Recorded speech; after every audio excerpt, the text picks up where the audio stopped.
Liturgia para hoy jueves, 11 de agosto. Santa Clara, Virgen. Santa Clara. Apenas a los 18 años suplicó al hermano Francisco de Asís que le permitiera compartir su vida. Así pues, se encerró en una casa en ruinas, cerca de la iglesia de San Damián, junto a la entrada de Asís. Su hermana Inés y otras jovencitas se le unieron para vivir en una absoluta pobreza. Ellas fueron las primeras franciscanas. Murió el 11 de agosto de 1253, a los 61 años, y canonizada en 1255 por el Papa Alejandro IV.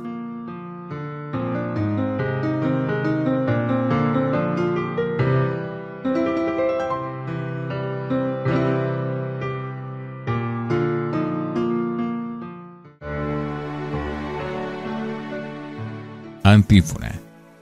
Alegrémonos y regocijémonos, porque el Señor ha mostrado predilección por esta gloriosa y santa Virgen. Oremos.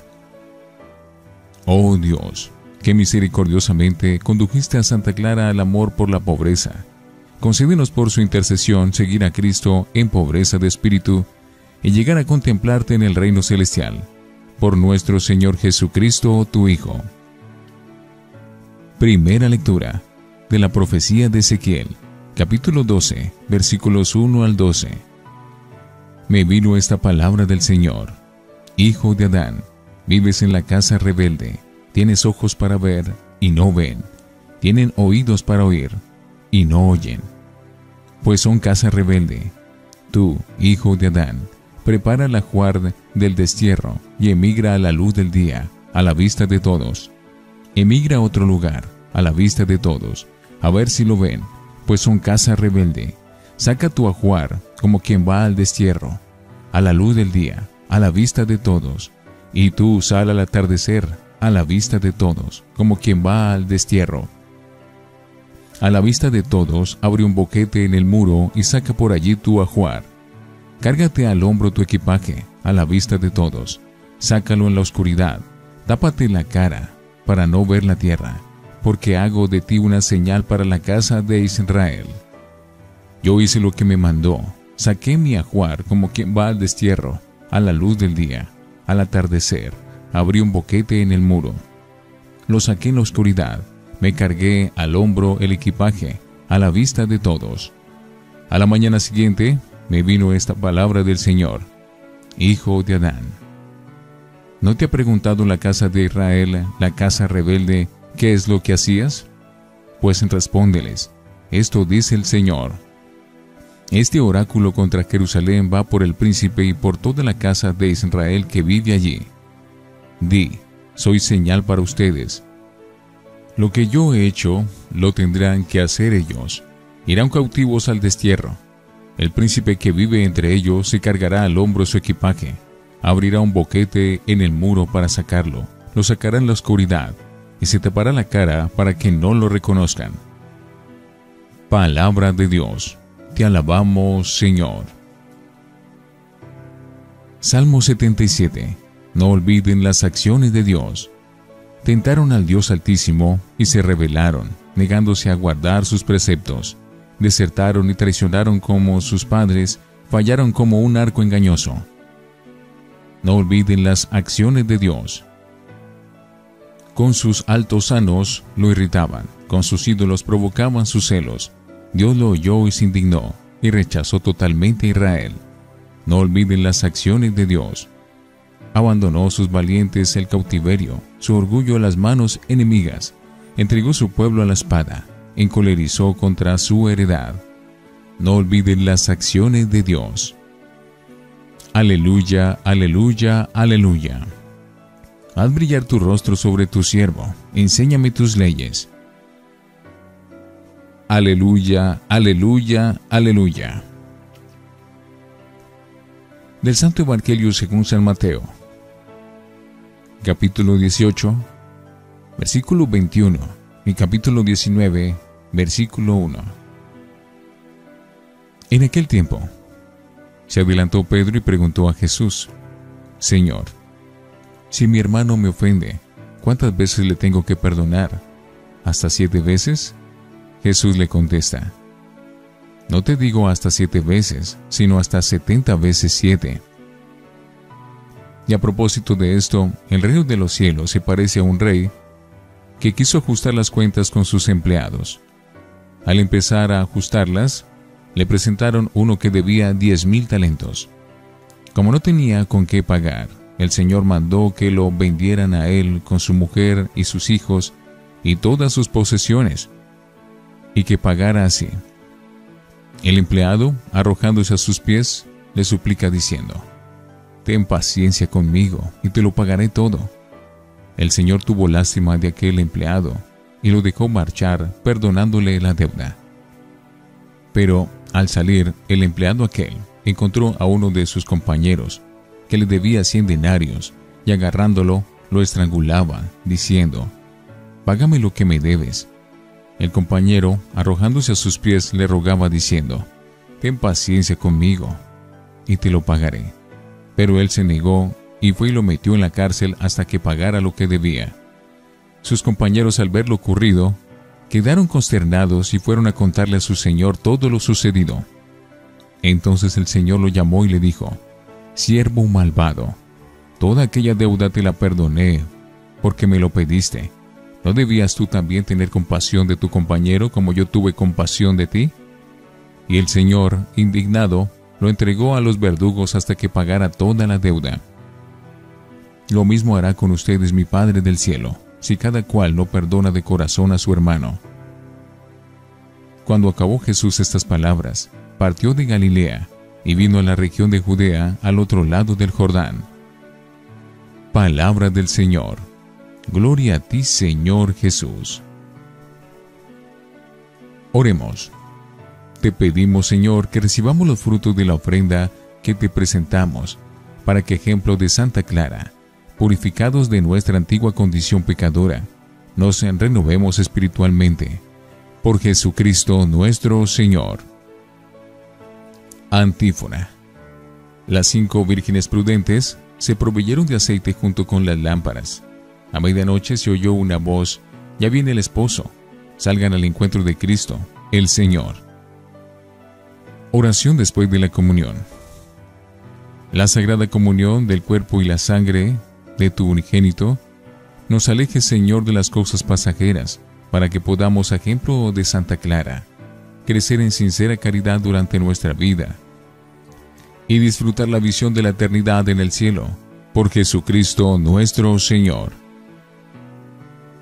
Lección Divina. Oremos.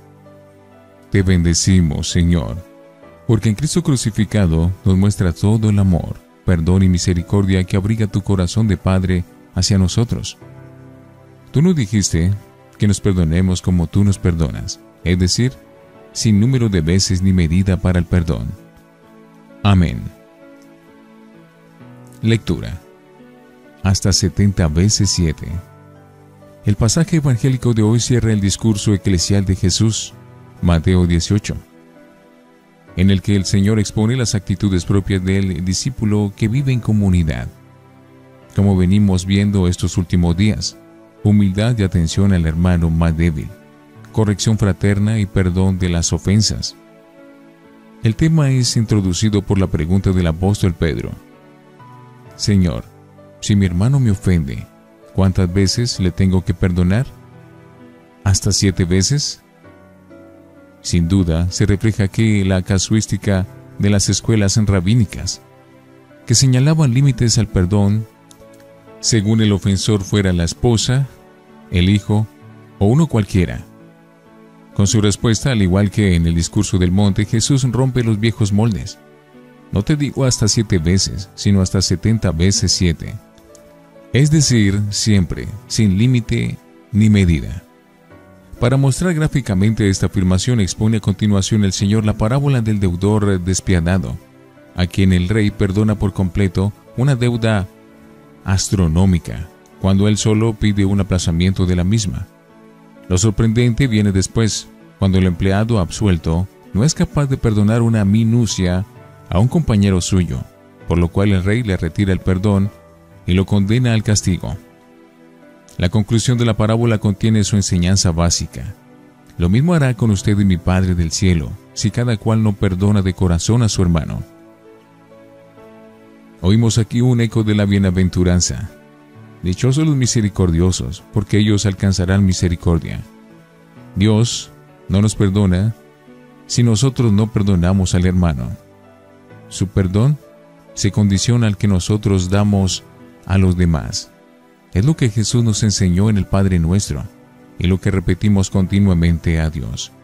Perdona nuestras ofensas, como también nosotros perdonamos a los que nos ofenden.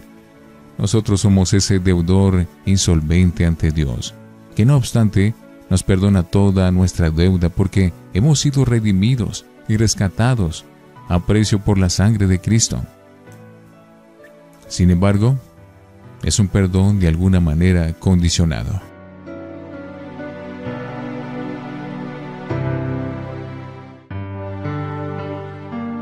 Para meditar. Nos cuesta mucho perdonar y romper el círculo vicioso del odio y de la venganza. ¿Será el perdón una actitud para gente apocada que se deja pisar? Hay momentos en que explotan los nervios ante la ofensa y la injusticia. Y uno exclama, ¿es que tengo que ser tonto y perdonar para ser bueno? Y nos tienta el hacer una demostración de fuerza ante el insulto, la calumnia y el atropello. Lo más normal, y también lo más fácil, es vengarse cuando uno puede, o al menos guardar, rencor a la expectativa. La venganza es el placer del ofendido, y el odio rencoroso el único haber seguro del más débil. Lo difícil, lo que demuestra fortaleza, magnanimidad de espíritu, madurez humana y cristiana, no es vengarse, eso lo hace cualquiera, sino perdonar y romper la espiral de la violencia mediante el amor sincero y reconciliador, que es indecible el placer de la revancha. Más sublime es la experiencia de perdonar y ser perdonado. Necesitamos experimentar el perdón para sentirnos amados, liberados y rehabilitados como seres humanos, como personas capaces de reconstrucción y de convivencia en el amor. La táctica habitual en la sociedad es marginar a los tarados y encarcelar a los delincuentes, pero la táctica evangélica es más humana, porque el perdón regenera a la persona. De hecho, el que no ha experimentado personalmente en su propia vida el gozo de ser perdonado, porque es amado, difícilmente es capaz de perdonar a su vez y casi ni siquiera de ser persona, suplantando la ley del talión y del odio por la actitud del perdón y del amor. Perdonar es posible desde el ejemplo de Cristo, como siempre. Él practicó lo que nos enseñó y mandó.